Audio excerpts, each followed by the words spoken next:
የሜሲ ሀገር አርጀንቲና ቦነስ አይረስ በኢትዮጵያኖቹ ጀግኖች ልትወረር ነው። ዮሚፍ ቀጀልቻና ፎይቴን ተስፋዬ ቦታው ላይ ሲደርሱ የጀግና አቀባበል ተደርጎላቸዋል። የጽናት ማሳያ ናቸው። ኢትዮጵያዊነት በእነሱ ውስጥ ይገለጣል። ፍጥነታቸው አፍን የሚያስከፍት ነው። ስማቸው በዓለም አቀፍ መድረኮች ላይ ከፍ ያለ ነው። ዛሬ ደግሞ ለድል ሊያበቁን አርጀንቲና ተገኝተዋል።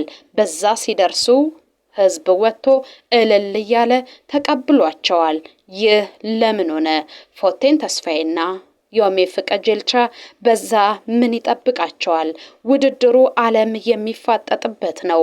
ሚሊዮን ዶላሮች የሚታፈሱበት ይሄ የዓለማችን ምርጡ ውድድር የት ይካሄዳል? በስንት ሰዓት ይከናወናል? እናንተስ በየትኛው አማራጭ ትመለከቱታላችሁ?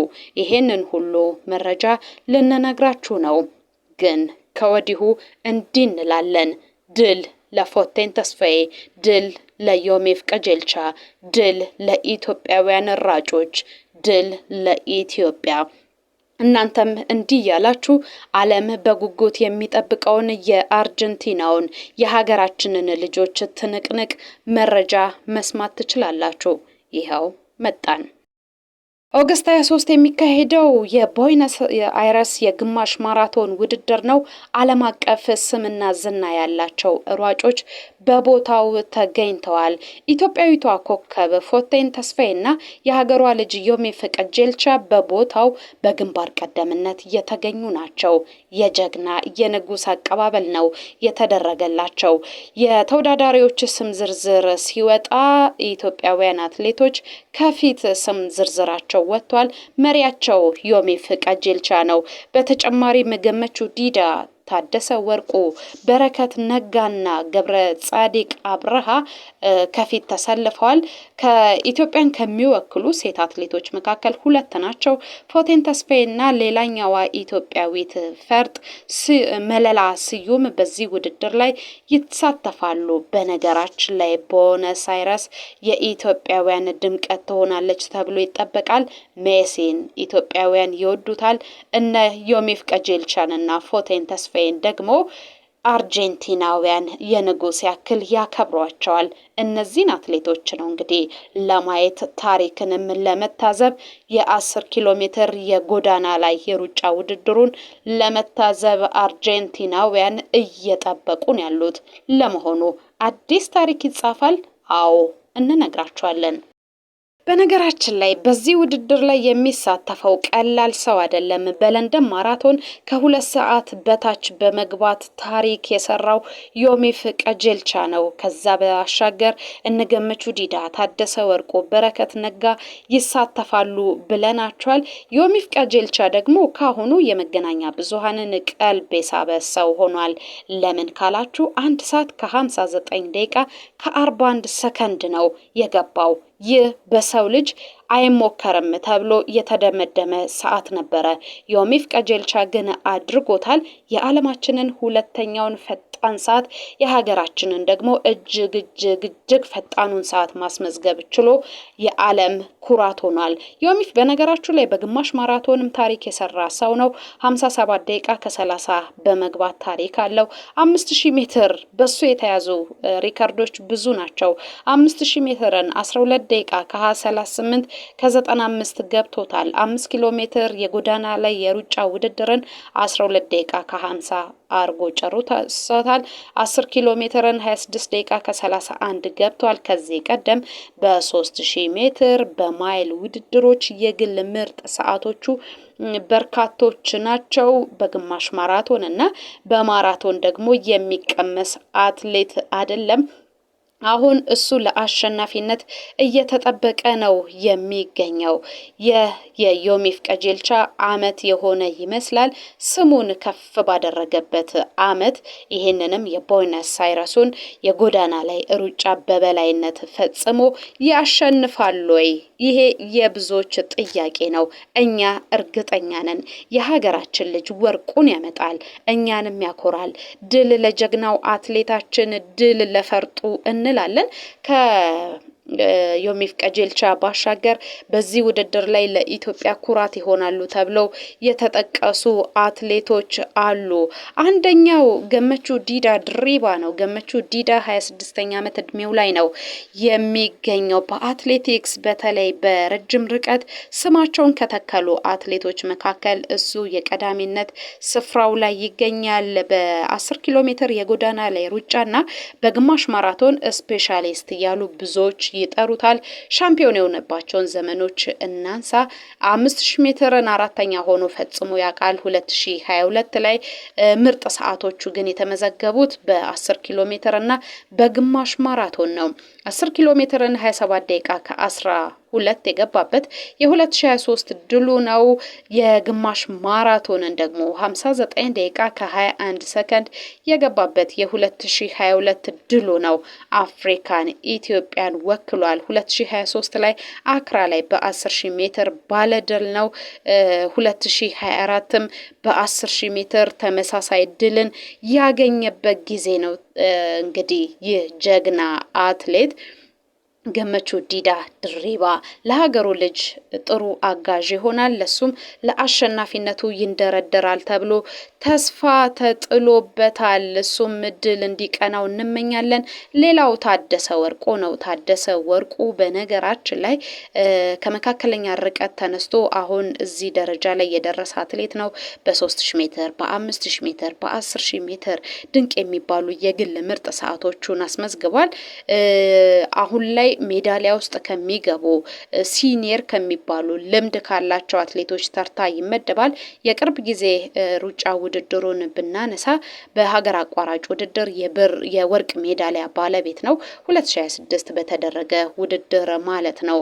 ሌላኛው የኢትዮጵያውያን ኩራት በረከት ነጋ ነው። በረከት ነጋ ከ1500 ጀምሮ እስከ ማራቶን የሚዘልቅ የግል ምርጥ ሰዓቱን ያስመዘገበ የ21 ዓመት ወጣት ነው።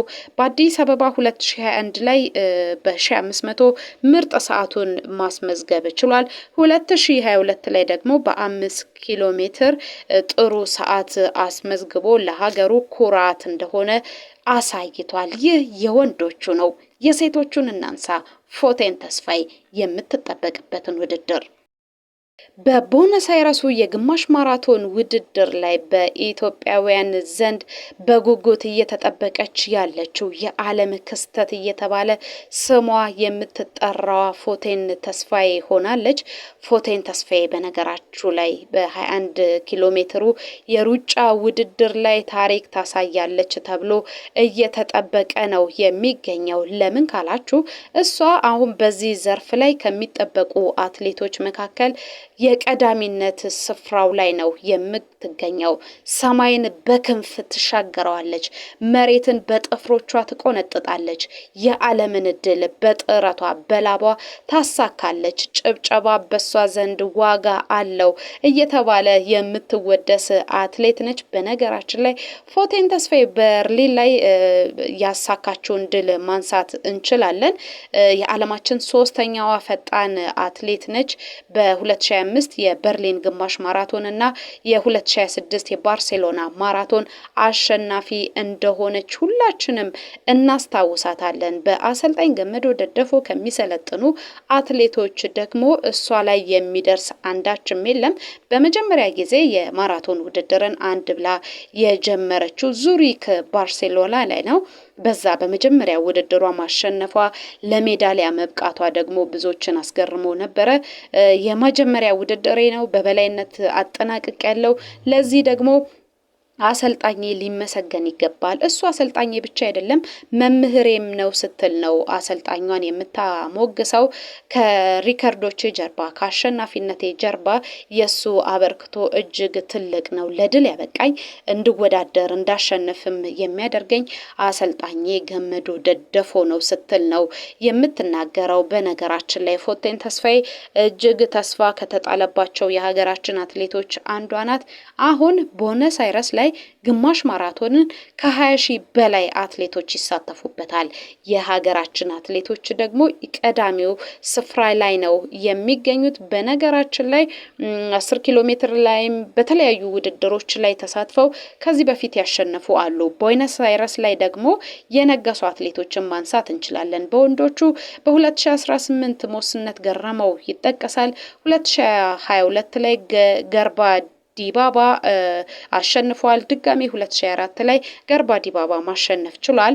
በሴቶቹ 2012 ላይ ሸዋረጋ ማረ፣ 2019 ላይ አባብል የሻነ፣ 2023 ድጋሜ አባብል የሻነ ውድድሩን በበላይነት መፈጸም ችለዋል። የውድድሩ ሪከርዶች በማን ተያዙ የሚለውን ስንመለከት ኡጋንዳዊ ጃኮብ ኪፕሎም የባለፈው ዓመት ባለ ሪከርድና አሸናፊ ነው። ኬንያዊቷ ሩት ቼፕቲጌት ደግሞ 2024 ላይ ሪከርዱን ማስመዝገቧ የሚታወስ ነው። በነገራችን ላይ እናንተ አንድ ጥያቄ ትጠይቃላችሁ። ውድድሩ ምን ላይ ይተላለፋል የሚለው የእናንተ ጥያቄ ነው። አትሌቶችስ የሚያሸንፉ ከሆነ ሽልማታቸው ምን ይሆናል? ሁሌም የምትጠይቁት ሌላኛው ጉዳይ ነው። እኛም መረጃውን አንሸሽጋቸውም፣ ይኸው ልንነግራችሁ ነው። በነገራችን ላይ በቦኔስ አይረሱ የግማሽ ማራቶን ውድድር ላይ የሚሳተፉ በወንድም በሴቶችም የሚሳተፉ አትሌቶች ከ30 ሺህ እስከ 40 ሺህ ዶላር የገንዘብ ሽልማትን ያገኛሉ። አንደኛ ሆነው ውድድራቸውን የሚያጠናቅቁ ከ6 ሺህ እስከ 10 ሺህ ዶላር አካባቢ ተጨማሪ ጉርሻን ያገኛሉ። ሰዓትን ማሻሻል የሚችሉ መስበርን የሚችሉ ደግሞ ተጨማሪ ለዚህም ይከፈላቸዋል። ከገንዘብ ሽልማቱ በተጨማሪ ውድድሩ ዓለም አቀፍ ስም ያለው ትልቅ ደረጃ ላይ የተቀመጠ አትሌቶች የሚፎካከሩበት ውድድር ነው። ስለዚህ የስፖንሰርሺፕ ኮንትራቶችን ለማግኘትና ውሎችን ለማደስ ትልቅ ውድድር ተብሎ ግምት ተሰጥቶታል። ለመሆኑ ይሄንን ውድድር እሁድ የሚተላለፈውን የት ማየት እችላለሁ ብላችሁ ልትጠይቁ ትችላላችሁ። በቀዳሚነት ቲኤን ወይንም ቶዶ ኔቲካል በተሰኘ በአርጀንቲና ቴሌቪዥን በኩል በቀጥታ ይተላለፋል ተብሏል። ሌላው ቦነስ አይረስ ሃፍ ማራቶን ላይቭ ስትሪም እያሉ በሚለቁ ሚዲያዎች ላይ በቀጥታ መከታተል እንደሚቻል ከቦታው እየወጡ ያሉ መረጃዎች ያሳያሉ። ምንም ጥርጥር የለንም። ፎቴን ተስፋዬና ዮሜፍ ቀጀልቻ ያሸንፋሉ። እንዲህ እንላለን። ድል ለሀገራችን፣ ድል ለአትሌቶቻችን። ከድል መልስ በዜናዎቻችን እንገናኝ።